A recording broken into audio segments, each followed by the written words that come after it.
really hope you like this video. Just subscribe, like, and click the bell to be notified of more content just like this. Morning, everybody. Great to see you again on Zoomers. We've got Charlie McCann from Gibraltar, John Richardson from the wilds of somewhere, God knows where, probably Florida, probably Wales, probably the northwest of England, somewhere, who knows. On the border of England and Wales, Rob. Yes, the one thing we can say is, despite no crowds and all our doubts, it has just been a remarkable start to the Premier League season, Rico. Yeah, it just carries on, doesn't it? Shocks galore, and Aston Villa, 100% record that they go against Leeds, which again is amazing in its own right. We thought maybe, Villa would struggle again, but there they are. And there's been shocks galore, goals galore, as we've spoken to, week by week. It's a fantastic watch, but the trouble is there's no fans there to watch it, and that's where it's very sad. And I just want to mention something. I don't know if you've seen this, that the West Ham game is being shown in cinemas. Now, cinemas of about 100, 150 people, but you can't actually go to the London Stadium. Yeah. I just think the whole thing's balmy. There's a cinema right by the ground, $6.99 to watch it, but you can't watch it at the stadium. Charlie, what do you put it down to? Is it just a blip, or why are we seeing so many goals and so much excitement? And it has been a real roller coaster, hasn't it? Would you try and examine why, for example, do you think that Spurs would have conceded 3 against West Ham had there been sort of baying crowds telling them to boot it, and keeping it in the stands, etc., and not giving it back to the ball people? I just wrap my head, and then you see the equalising goal. I think of breathtaking. Fornals isn't going to do that every week. It is hard to work out why, but long may it continue, because it is, you're seeing some fantastic goals. You're seeing such excitement. I mean, it is quite remarkable at the moment, whether, and just going back, that if you can explain to me why I can go into an enclosed cinema rather than sort of the spaces of a football, outside. I wasn't aware of that's the case. And well, I mean, if someone can explain that to me, the logic behind that, and from a health and safety, why that is with regard to, health, I'm sure there will be social distancing in the cinema, but nobody's going to be able to monitor that, throughout the 90 minutes. And if, say, West Ham score, you would imagine the vast majority of people, certainly in that cinema you're talking about by the ground. I just can't get my head around that. But long may continue the goals, the excitement. Long may people like Ross Barkley flourish as well, an English talent, somebody close to my heart. I think he always just wanted somebody to put an arm around his shoulder and say, "Come on, you're going to play every week." They couldn't do that with Chelsea because they have so many good players as well. But he needs to be, I think, a big fish. It's possible, of course, he could be a big fish in a big pond as well, because this is a decent Aston Villa team. Let's not get it, let's get carried. I know they rode the luck against Liverpool, but they were the better team. Whether it should have been 4-2 or 7-2, it's irrelevant. They're a good team. They play Leeds tonight, Rico, and in a season that looks as wide open as it has done for a good while, with injuries, no doubt we'll talk about that as we go. But they've been impressive, Aston Villa. And Ross Barkley, I mean, he's saying, I've always wanted a home to show what I can do. I've always felt I'm a good player. I don't think there's any doubt about that, is there? No, I think Charlie hit the nail on the head. It's about putting an arm around him, having belief in him, which I don't think has often been the case. I mean, it was strange the way he left Everton. He obviously felt unwanted. He was virtually forced out. No, we're not going to play you week in, week out. He goes to Chelsea. Things don't work out for him there. So you think, is this career just petering out? Then he goes to Aston Villa and he feels love. And it's, well, as we all know, in all walks of life, it's about confidence. And, if that people actually fancy you, believe in you, then you do better. It's natural. And I think that's been him, because the ability's always been there. I remember Paul Joyce, who works now for the Times, it was a few years ago, he said to me, we're talking about Wayne Rooney, he said, I tell you what, there's a youngster coming through at Everton who's going to be better than any of them. And it was Ross Barkley. And that was the belief they had in him then, but obviously that waned over the years. But he's certainly found the right stage now, and he's looking a real player. And also, what I do like, he obviously loves playing alongside Jack Grealish and vice versa. And those two could play themselves both into the England team, you know, the way things are going, because they are linking up very well. There's another good youngster, you know, Ollie Watkins up front, 28 million. A lot of people thought, oh, that's a lot of money, but he's proven himself already. It is an exciting team. And basically, what Aston Villa have done, their recruitment has been far better than there has been in the last few years. This summer's recruitment has been excellent. They got rid of the former sporting director, who obviously, you know, brought in the likes of Semedo, who was absolutely useless. And now I think Dean Smith has had a bigger say alongside Christian Purslow in bringing in players, and they're reaping the rewards. And Aston Villa are there to stay as certainly a top 10 team. You know, I don't know whether they're going to maintain the top 6, but there'll certainly be no relegation worries at Villa Park, which, you know, is certainly an upgrade from last season. Could go top of the table tonight above Everton, who are away at Southampton without Richarlison and without James Rodriguez. Charlie, everybody's saying it's almost the first real acid test of Everton's squad. What's your thoughts on that? I think it gives opportunities to players who've been bubbling under. I think Carlo Ancelotti has hinted that Alex Iwobi will certainly play. I would like to see Niels and Cuckoo get a game personally, or Anthony Gordon just to fill in. I think Alex Iwobi will come in for Richarlison. But for James, I think on the right-hand side, Alex Iwobi will replace James Rodriguez. On the left-hand side, I would like to see Nkuku or Anthony Gordon rather than Bernard. You know, my thoughts about Bernard, I don't think he's quite got the physical, you know, maybe presence to play for Everton. But, you know, he's on a big wage, and I think Everton are looking to try and get rid of him in January. And with that in mind, they may want to try and put him on the shop window. But of course, Theo Walcott can't play for Southampton, so James Rodriguez, Richarlison in one side, and the great Theo got the equalising assist. Remember at Stamford Bridge on Saturday. But I think that I've just written about the game, and I think this is a real acid test for Everton. Do I think they'll pass it? No, but I think there'll be goals. I can't put it down. I think there'll be a score draw at St Mary's, 1-1 or 2-2. We mentioned the P word, by the way. What's that? Mr. Pickford, we're not mentioning. No, do you know what was? Well, in fairness, that was going to be. I said we can't. I was about to say we cannot go on without mentioning.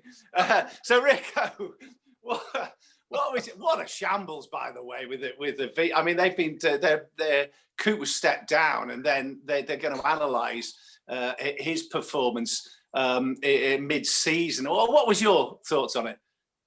Disbelief, really. I mean, everybody saw. Look, Jordan Pickford. It wasn't malicious. It wasn't malicious. You look at it. You know, he was just out of control. He's closed his eyes. He knows Virgil van Dijk is in the vicinity, and he takes him out, cleans him out, and it's a red card. I think everybody in the country agrees with that, except for Stockley Park people. Now, for me, there still should be retrospective, treatment, punishment, because they do this in rugby league. You know, on a Monday they have a citing panel. Now, all this business, they saw it, so you can't take any action. I mean that is absolutely ridiculous. All right, we all make mistakes. You know, everybody's human. Monday morning, in the cold light of day, you look at that and you say, yes, he should have been sent off. Jordan Pickford, you get a 3-game ban. Simple. You know, we all make mistakes, so just own up to them. But I mean, to be fair, the mistakes. I mean, I've read, and it's smoke and mirrors in a way. But you know, apparently Kutu was the VAR. Didn't realise that you could get sent off after the after the whistle blown, which I just find is absolute. I'm not having that. I think that's absolute nonsense. Well, if that's the situation, he shouldn't be there, should he? But I don't believe that. I think that's a cover-up. Mark Halsey made some good comments in his column in one of the newspapers this week. He says that, referees are looking after their own, aren't they? Stockley Park, they don't hang anybody out to dry, so they look after them. Why not have ex-referees at Stockley Park making those decisions? The likes of people who just retired in the last few years, people like Mark Halsey, then it's fairly neutral. They've got no axes to grind. They've got no mates who are still refereeing. And but basically, look, let's just have some common sense. There's that. Let's get it right. Charlie, what was your take on it? It was a cracking game, wasn't it? Yeah, it was a great game. It was a great game, and he should have been sent off. It's as simple as that. Of course, he should have been sent off. He should have been sent off at the time, and if he should have been sent off at the time, he should have been given a 3-game ban on Monday. End of draw a line. Of course, he should have been sent off. You don't have to. Gee whiz. I mean, the whole thing makes no sense. It's what happened to Virgil is desperately disappointing. As long as Thiago's fit, you've got Evertonians are now coming up. Of course, then Rodriguez is missing tomorrow, of course, because of a tackle by Virgil van Dijk. I also thought that maybe Andy Robertson, who Alan, and then went down and feigned injury, got up, looked at the card that Michael Oliver was going to give him, saw that it was none, and he went, "Whoa!" He couldn't believe it, and he went. So, but of course it should have been a red card, and as you say, it shouldn't really be open to debate. Desperately disappointed. And straight away when it happened, I on a WhatsApp group and just went to 2-0 penalty because Everton, remember, were 1 down already at the time, and I just went 2-0 penalty. So if I saw it, 2-0 penalty, I think 10 men as well. It changed the course of the game. I hope it doesn't change the course of Liverpool's season, because I also think Liverpool played some fantastic football as well. They were fantastic.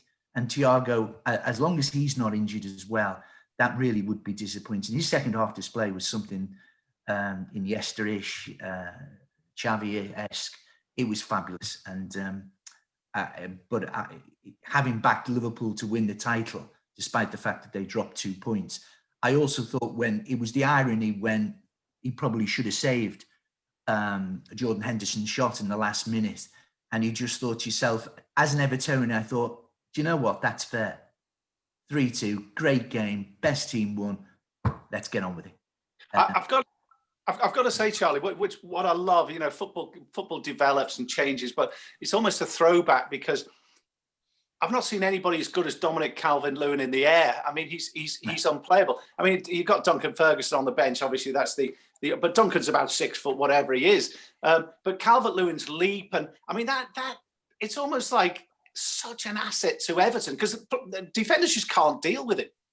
No, if you get the run, if he gets a run on you, but again, it's not just in sort of the opposition box as well. He's doing it sort of defensively, and it's a great asset, as you say. We're all talking about kicking the ball along the 6-yard box and things like. Everton have got the ability with Pickford's. Pickford is a good kicker of the ball to aim for Calvert-Lewin, knowing that he'll rise. And of course, if defenders can stand off him because they're not going to win the header, he can, of course, bring it down on his chest, play people in. It is a great asset. It is an old-fashioned sort of mode, but goodness me, he's a hell of a player. And he's an athlete, and he's improving all the time as well. And yeah, he's a great asset for Everton. But they've got a tough game. I saw that former Southampton playing some good football at Stamford Bridge. They probably didn't deserve a point. But it'll be interesting. I was very impressed with Ben Godfrey as well on debut for Everton.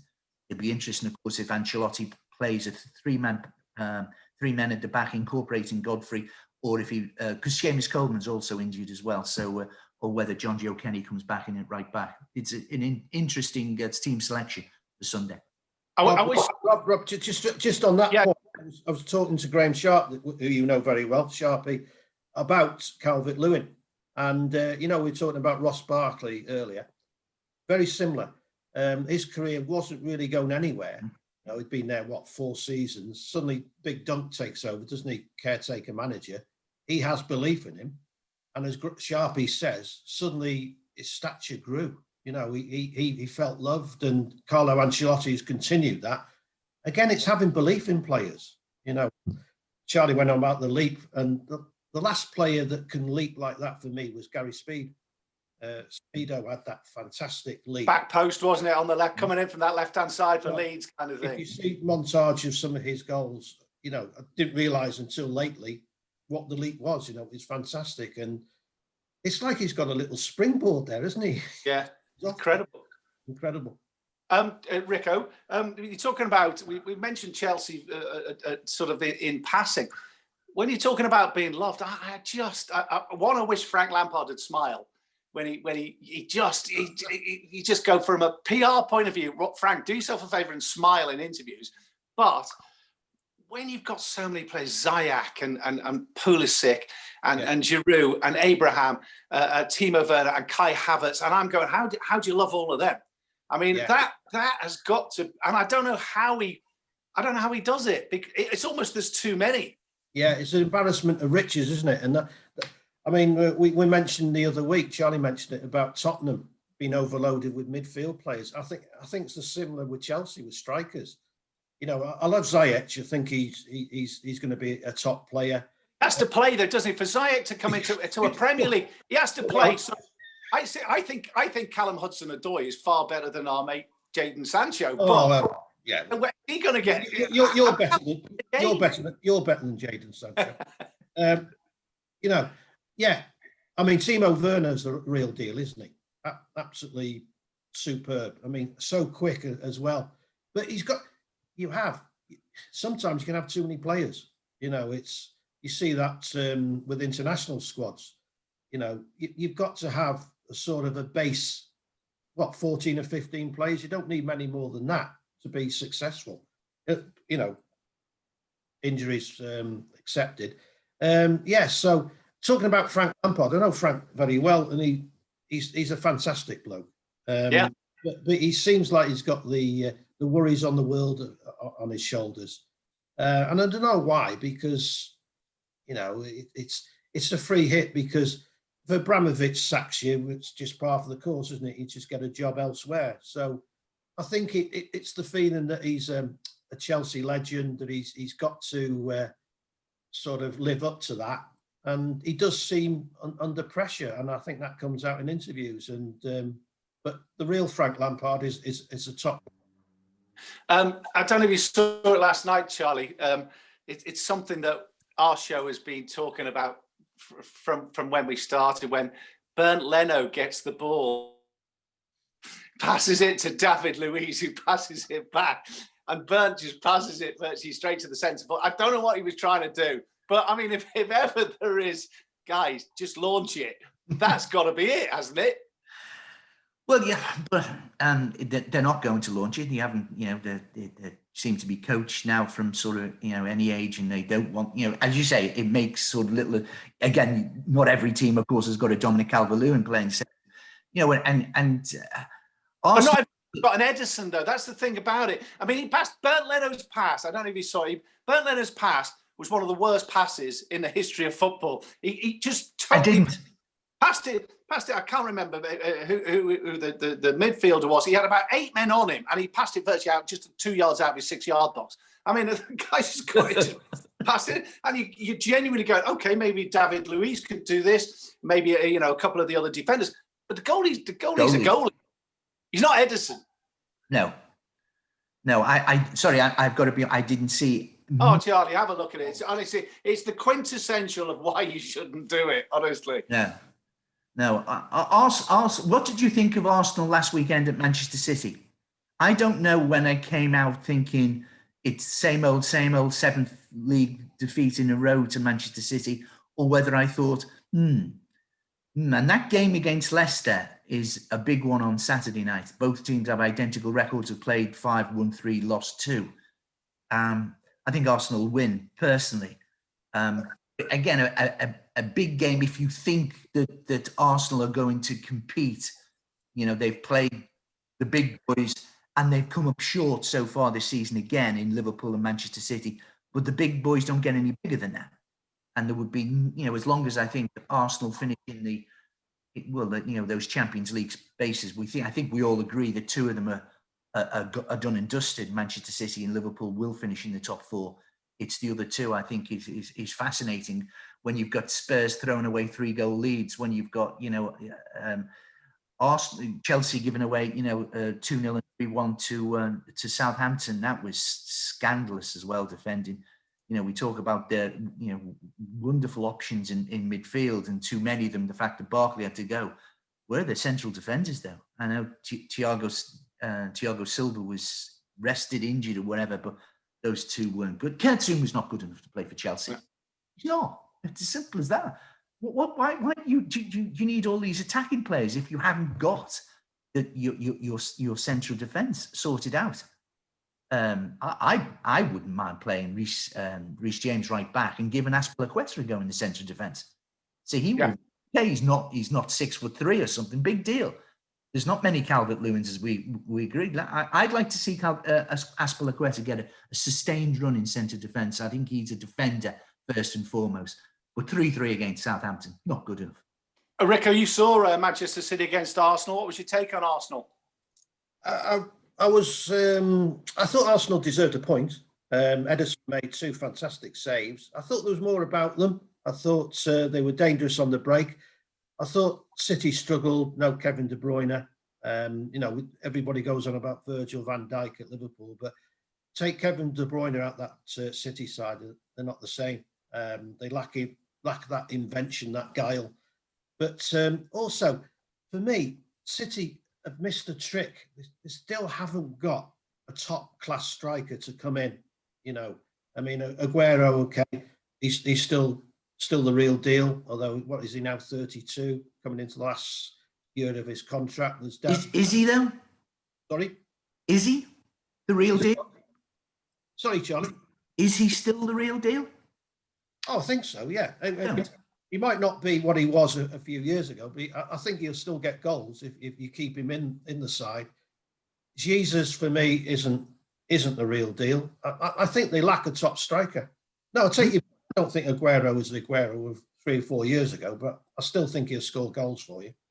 I tell you what, I'm looking at Vinicius last night, the new signing for Spurs, and in fairness to Spurs, I mean, people are saying they did a Spursy thing and threw 3 goals away against West Ham, but dear me, Harry Kane and Son, and you've got Gareth Bale on the bench, you've got Vinicius. I mean, the first half Spurs played, you could see them being champions. They were that, in my opinion, they were that good. Well, I agree with that. We talked about Spurs the other week, and accept what Charlie says about the midfield, but the front three, with Bale, I mean, that rivals the Liverpool front three. So they're going to be scoring goals for fun. It's at the other end that I don't know about Hugo Lloris. I've always been sort of a Lloris fan, but I don't know. He's for me, he's not the goalkeeper he was of 2-3 years ago. I don't say he's a weakness, but I don't think he's commanding it as he has been. So you do worry about the back line for Spurs, but going forward, fantastic, great to watch. Should score goals for fun. Son's to have Son in your side, who one is an unbelievable player, but he also looks the type that will just run through a brick wall every single game for you. Never moan, never complain. And I mean, I've been very impressed with the left back Reguilon as well. The way he gets forward. I mean, the football they played was just fantastic. This is their best opportunity, without a doubt. And you're talking about Frank Lampard earlier about not smiling. Well, this lad Son keeps smiling, doesn't he? He's fantastic. And I know, talking to people, know somebody at Tottenham, it's just a dream to manage. It's not an act. He's like that in training. He just loves coming in every day. He loves playing football, and you can see that. And what a fantastic player, and an unselfish player as well. They're great to watch. Fantastic to watch. Harry Redknapp said they've got the squad to win the title. Charlie, have they? Well, didn't turn up against Everton on the opening day. They drew with Newcastle United. They've drawn with West Ham. They could have been 4 down to Southampton in the first half at St Mary's before they brushed them aside so emphatically in the second half. Could they be champions? No. Simple as that. Because you have this wonderful array of attacking talent. But I don't know his best back four. I don't know his best midfield three. Lloris used to be an asset. He's now, as John said, he is, he's okay. He's okay. I think all the other, great teams, I think, Alisson, Edison, they are assets to their respective clubs. I no longer think Hugo Lloris is. I think he's, and he had a bad season, injury last season as well. And I think he got sent off as well. And his form has been mixed over the last 12 months. But they all can't win the league. I don't know if you've noticed. Only one league. Not even Newcastle. So you've already said sort of, are Arsenal the real deal? Are Chelsea the real deal? Are Spurs the real deal? And the answer is no. It's between Liverpool and Manchester City, and Liverpool win the league. Whether they are progressing, question mark. Of course they're progressing in some regular on bio accounts. Why? Can you imagine if you're a Real Madrid fan? Forget the fact that Gareth Bale's left. Forget James Rodriguez is left. What about, why is this guy left? He's not been good. He's been sensational. But does that tell us something about the quality of the Premier League or about the quality of Real Madrid's? And if you fall out with the manager, that's it. That's it. If you fall out with Zinedine, that's it. You don't get a game. But this lad has looked fabulous, this Reguilón. Really good left back. What Chelsea and Spurs should do in January? Buy Connor Coady. Just say to Wolves, how much do you want for them? 70, 80 million, there you are. Suddenly, they could then be turned into title contenders. Just to round up, I finished on another centre half. Do you think Axel Tuanzebe will keep his place ahead of Harry Maguire when Manchester United play Chelsea this weekend? Very good question. Very good question. He should do. But will he? I don't know. I mean, I saw quite a lot of him at Aston Villa. I was very impressed with him. Although quite often he played at right back. No, he's a central defender. He should keep his place. But if I was a betting man, and Charlie is, I would think Harry Maguire would come back if fit. Didn't Harry Maguire score at St James's Park and his part in an outstanding Manchester United performance against Newcastle? Let's not. I can't remember that. Did he? but I think we all, this time last week, we thought he'd come out of the firing line. I thought he showed his character. I agree. I think if this were this time last week, I think that would be a very fair point. I thought Maguire showed his mettle, his ability, and no is the answer. Harry Maguire is a top class player. Yes, he's not been at his best, but no, he'll play against Chelsea. Fellas, listen, thanks a lot, as always. It's been great chatting to you.